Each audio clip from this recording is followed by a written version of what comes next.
Andy Serkis Caesar may be missing from Kingdom of the Planet of the Apes, but his legacy looms large. Since debuting in 2011's Rise of the Planet of the Apes, Serkis protagonist has been the heart and simian soul of the franchise, a chimpanzee freedom fighter who learned to speak and led his brethren to triumph against warring humans. The fourth installment of the reboot series, Wes Ball's Kingdom of the Planet of the Apes, in theaters May 10th, jumps forward a few centuries, long after Caesar has been laid to rest. But his teachings endure as a new protagonist rises to follow in his prehensile footsteps. Set about 300 years after Caesar's death, Kingdom of the Planet of the Apes introduces a new hero in the form of Noah, Owen Teague, a young chimp living with his family in the post-apocalyptic wilderness.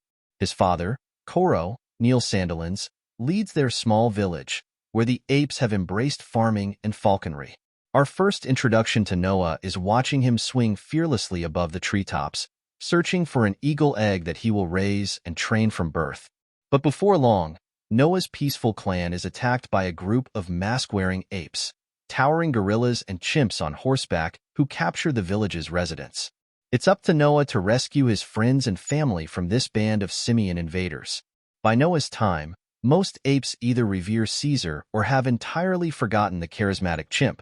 Noah falls firmly into the latter category. As he's wandering through the wilderness, he encounters a wise and solitary orangutan named Raka, Peter Macon, who schools him on Caesar's teachings of peace, justice, and a disdain for ape-against-ape violence. With Raka serving as his orangutan Kenobi, Noah sets out on a perilous journey through the wilds, traversing crumbled cities, overgrown airports, and forgotten observatories in his quest to reunite with his clan.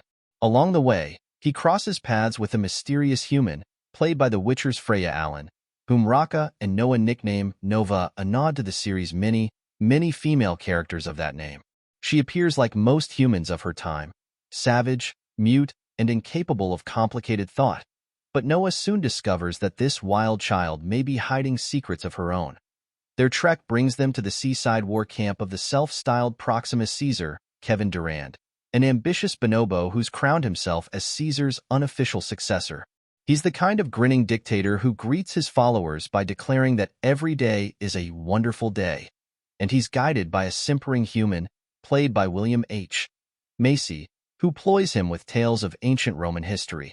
By harnessing electricity to create makeshift cattle prods, Proximus soldiers have already conquered this corner of the country, and up next, they plan to use their might to eradicate those pesky humans for good. Like its predecessors, Kingdom probes big ideas about human and ape nature, especially once the young Noah witnesses the violence and ambition of Proximus Caesar's prison camp. But where previous films tackled thorny issues of prejudice and power, Kingdom remains a bit more removed. Sure, the film flirts with concepts like fascism, authoritarianism, and how opportunistic leaders can twist history for their own gain, but it never really engages with them beyond a surface level. Kingdom especially drags in the third act, as its nearly 2.5-hour runtime starts to sag. Far more successful are the early scenes of Noah's journey through the wilderness. Teague's wide-eyed chimp makes for a compelling hero, whether he's bravely scaling cliffs to obtain an eagle egg or reluctantly sharing meals with Nova over a campfire. As a pure ape versus wild survival story, Kingdom is a thrill, and Ball captures his lush, post-apocalyptic jungle in gorgeous detail. Up next, the director is helming the highly anticipated adaptation of The Legend of Zelda, and watching Noah wander through the wilderness, it's easy to imagine how Ball might bring that same care and sense of wonder to his big-screen depiction of Hyrule.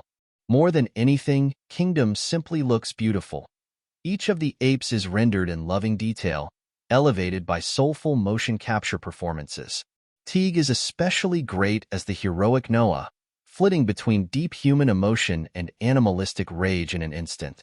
And in a summer movie landscape littered with cynical reboots and quippy superhero sequels, there's something refreshing about Kingdom's earnestness, following Noah on a true hero's journey. Caesar may be gone, but Noah is a more than worthy successor.